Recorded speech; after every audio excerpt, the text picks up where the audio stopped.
milhares de pessoas se amontoam para escutar Jesus.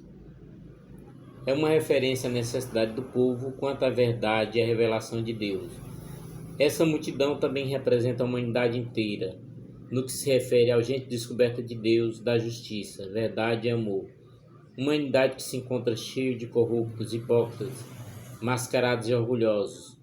Jesus Cristo se apresenta na condição de quem libertará essa humanidade, oferecendo-lhe a vitória sobre tudo. Aquilo que destrói o homem, especialmente a hipocrisia. Um tipo de veneno destruidor da dignidade e da vida do outro.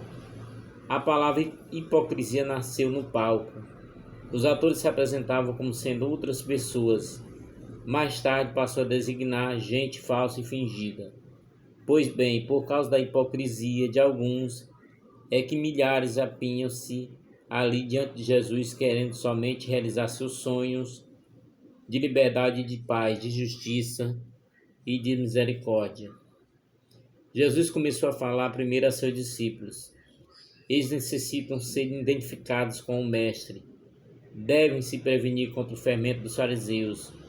Isto é, não devem ser hipócritas, ouvir da verdade e da solidariedade, do bem e da revelação de Deus. Não devem aparecer mais do que o Mestre. Nada que esteja preso à forma de pensar dos fariseus na forma de governo deve fazer parte da vida do discípulo da verdade. O discípulo deve, importante, proclamar com coragem e clareza a verdade sobre Deus e o homem.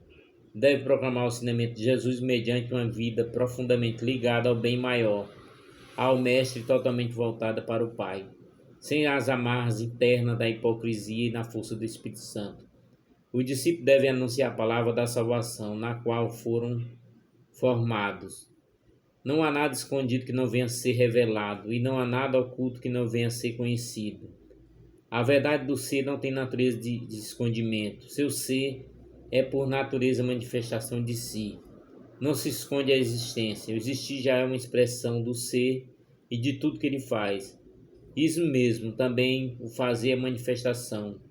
Por isso nada que seja o homem e nada que ele faça ficará velado. Tudo que ele faz e faz existe, e como tal manifesta-se a verdade do ser, fazer tendo a ser conhecida. É a sua natureza. Por isso, não adianta o esforço do escondimento. Mesmo a mentira, ela não se mantém, porque a verdade a torna evidente, isso é desvelada. Não adianta, como no caso do texto de hoje, agir por meio de máscaras, falsidade, fingimento, pois tudo isso não suportará a força de uma existência reveladora. Isso é de uma força natural que funciona para a descoberta necessária da verdade.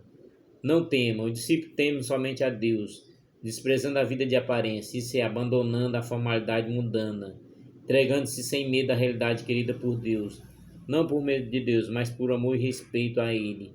Temer a Deus não significa ter medo dele, mas perdê-lo, feri-lo, ser infiel. A escola da fé de Jesus ensina a verdade, o amor, a justiça, a solidariedade, a misericórdia, a coragem. Tudo aquilo que deve ser colocado para o bem da salvação do outro faz parte do plano formativo do Mestre Nazaré. Além do ensinamento oral, os discípulos participaram das mais eloquentes lições de testemunho de vida da experiência de Jesus, que para realizar a vontade do seu Pai não temeu o mundo, os homens e a morte. Sua vida foi sempre sim quando era sim, não quando era não. Em tudo foi sempre sim ao Pai e à salvação dos seus. Com este testemunho, os discípulos são convidados, longe do fermento farisaico, a viver corajosamente o Evangelho e a confiar absolutamente na ação de Deus nos momentos mais difíceis de sua vida. Livremente à luz da cruz e ressurreição, trazer a luz da verdade escondida em muitos corações. Alegremente ensinar ao mundo a se manter diante do Senhor, que a todos traz em sua memória, pois nenhum deles é esquecido. Deus quer a salvação de sua obra. Pensemos em Deus.